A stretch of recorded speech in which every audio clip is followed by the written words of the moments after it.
Hello everyone, I am AR Lean. I am an AR emoji, that's augmented reality emoji, and I am the new videography assistant for the Equinox Realty team. Does anyone else out there really hate the way that you look and sound on video? Well, it turns out that is pretty dramatically reduced when you are no longer real. Side note, I'm kind of cracking up at how ridiculous this is.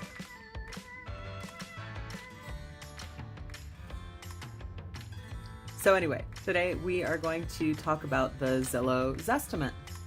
We're going to go into Zillow, and we're going to click on a house, and here we see the Zestimate, which is $450,403. Now if you click on Zestimate, it's going to tell you it is not an appraisal. Use it as a starting point to determine a home's value. Now click on Learn More. So when we go into this Learn More screen, you're going to see all this information about how Zillow calculates your Zestimate. And what we're really concerned about today is how accurate is the Zestimate. So let's click on that link. And here we've got a well, it tells us there's a median error rate of 5%.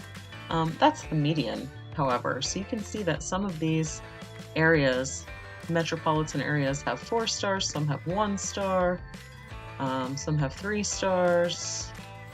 And here we see the Zestimate accuracy star rating. So 1 star is the tax assessor's value or unable to compute Zestimate accuracy, which basically means that they have no idea how accurate the information is that they have. Let's look a little deeper into this by clicking on states and counties in this table here. So once we click on states and counties, we can see Montana overall has a 1-star rating. We click on Montana, we're going to get a little table here that goes through every single county in the state of Montana. I don't know why it's not in alphabetical order, but here we are in Gallatin County and we've got 1 star. You see a lot of places don't even get the 1-star rating. You can see also some of the surrounding counties. Basically the entire state of Montana has either 0 or 1 star. County here, our next door neighbors have 1 star. Now the reason that you're seeing that, we are a non-disclosure state. That means that the tax assessor's value has nothing to do with the purchase price value. Purchase price is not public record, so Zillow can't find out through public record what the home is actually selling for.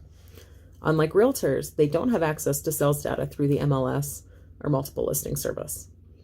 They can see what the tax assessor says, and as I'm sure you know from your taxes if you're a homeowner, that the tax assessment value is typically nowhere near what the market value is. So, when we see those estimates come in for our neighborhood, sometimes they're within that 5% median error rate. 5% though is an awful lot of money that you could be leaving on the table.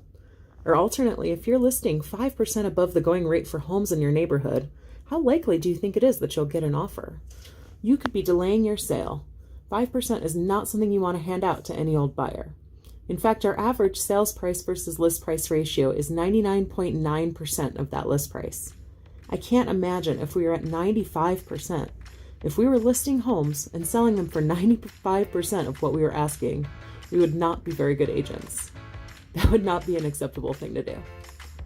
So, when you're seeing those estimates, now you understand a little bit more about where those are coming from. Want a real detailed market comparison report using actual sales data?